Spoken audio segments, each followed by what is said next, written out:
दोस्तों नमस्कार, मैं आशिया मदार। हिंदी साहित्य के चैनल हमरंग में आज सुनिए हनीफ मदार की कहानी रास्ते अलग नहीं थे। भाग 1।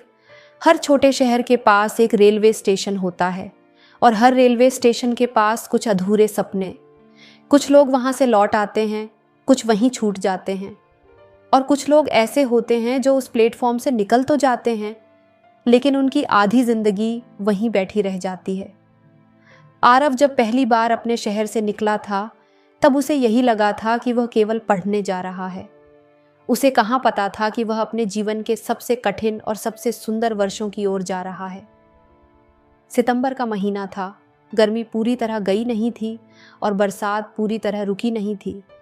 रेलवे स्टेशन पर हमेशा की तरह अफरा तफरी थी। किसी की माँ बार बार टिफिन पकड़ा रही थी, कोई पिता आखिरी बार समझा रहा था पैसों का हिसाब रखकर खर्च करना। किसी बच्चे को पहली बार घर छोड़ने का रोमांच था, किसी को डर। आरव के पिता स्कूल में अध्यापक थे। उन्होंने प्लेटफॉर्म पर खड़े खड़े बस इतना कहा, बेटा सफल होना जरूरी है। फिर थोड़ा रुके और मुस्कुराकर बोले, लेकिन अच्छा आदमी बने रहना उससे भी ज्यादा जरूरी है। ट्रेन चलने लगी। आरव खिड़की के पास बैठ गया। पिता धीरे धीरे पीछे छूटते गए, फिर प्लेटफॉर्म छूटा, फिर स्टेशन, फिर शहर। और पहली बार उसे महसूस हुआ कि जीवन में कुछ यात्राएं ऐसी होती हैं जिनमें दूरी किलोमीटर से नहीं मापी जाती। लखनऊ उसके शहर से बहुत बड़ा था, इतना बड़ा कि पहले सप्ताह उसे हर सड़क एक जैसी लगती थी, हर बस गलत लगती थी, हर चेहरा अपरिचित। विश्वविद्यालय का परिसर विशाल था, पुरानी इमारतें, नए सपने और उन दोनों के बीच भटकते हुए हजारों विद्यार्थी। पहले दिन परिचय सत्र था, सैकड़ों नए छात्र, शोर, घबराहट, उत्साह। उसी भीड़ में पहली बार उसने उसे देखा। वह तीसरी पंक्ति में बैठी थी, सफेद सलवार कुर्ता, बाल एक साधारण सी छोटी में बंधे हुए और चेहरे पर वह भाव जो छोटे शहरों से बड़े शहरों में आए अधिकांश बच्चों के चेहरे पर होता है, जिज्ञासा और असुरक्षा का मिला जुला भाव। उस समय वह बस एक लड़की थी और कुछ नहीं। किसी प्रेम कहानी की शुरुआत अक्सर इतनी ही साधारण होती है। करीब एक सप्ताह बाद उनकी पहली बातचीत हुई, विश्वविद्यालय की लाइब्रेरी के बाहर।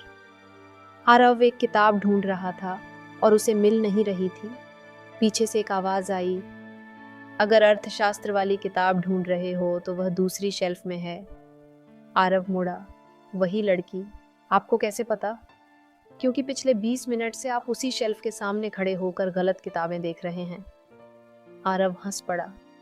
इतनी देर से देख रही थी, इतनी देर से परेशान हो रहे थे। इस बार वह भी मुस्कुरा दी। वैसे मैं अदिति हूँ। आरव। कुछ क्षण बाद दोनों एक साथ चौंके। तुम रामनगर से हो? हाँ, मैं भी। और उसी क्षण बड़े शहर की भीड़ थोड़ी छोटी लगने लगी। दोस्ती बहुत धीरे शुरू हुई। कोई नाटकीय दृश्य नहीं, कभी कैंटीन में चाय, कभी लाइब्रेरी में नोट्स, कभी बस स्टॉप तक साथ चलना और कभी कभी बस यह जान लेना कि इस विशाल शहर में कोई एक व्यक्ति ऐसा है जो तुम्हारे शहर की गलियां जानता है। कुछ रिश्ते प्रेम से पहले अपनापन बनते हैं। ये उन्हीं में से एक था। दिसंबर आते आते ठंड बढ़ गई।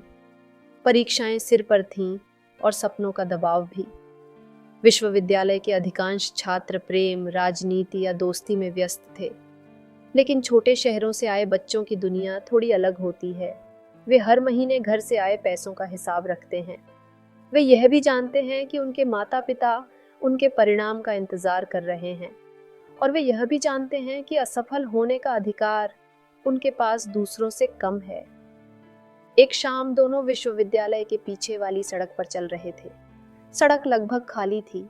दूर चाय वाले की दुकान पर पीली रोशनी जल रही थी। अदिति अचानक बोली, तुम्हें कभी डर लगता है? किस बात का? कि अगर हम सफल नहीं हुए तो? आरव कुछ देर चुप रहा, फिर बोला, हर दिन। मुझे भी, उसने धीरे से कहा। कभी कभी लगता है मैं पढ़ाई नहीं कर रही, फिर जैसे अपने घर वालों की उम्मीदें ढो रही हूं। आरव मुस्कुरा दिया, तो हम दोनों एक ही काम कर रहे हैं। पहली बार अदिति खुलकर हंसी और उस हंसी में कोई बनावट नहीं थी, सिर्फ राहत थी, जैसे किसी ने उसके मन का बोझ थोड़ी देर के लिए अपने कंधे पर रख लिया हो। कुछ देर बाद दोनों चाय की दुकान पर बैठ गए। ठंडी हवा चल रही थी। चाय वाला रेडियो पर पुराने गीत सुन रहा था और जीवन कुछ मिनटों के लिए आसान लग रहा था। तभी अदिति ने अचानक कहा, मुझे नौकरी न मिलने से उतना डर नहीं लगता, फिर मुझे घर लौट जाने से डर लगता है। आरव ने उसकी ओर देखा, पहली बार बहुत ध्यान से, और पहली बार उसे लगा इस लड़की की लड़ाई केवल करियर की नहीं है, कुछ और भी है, कुछ ऐसा जिसके बारे में उसने अभी तक बताया नहीं है। तो साहब शायद यही उनकी प्रेम कहानी का असली आरंभ था।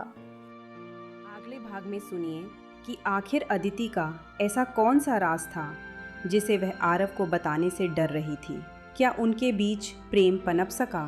क्या जिंदगी ऐसा इम्तिहान भी ले सकती है कि जिसे सुनकर ही धड़कन रुकने लगे?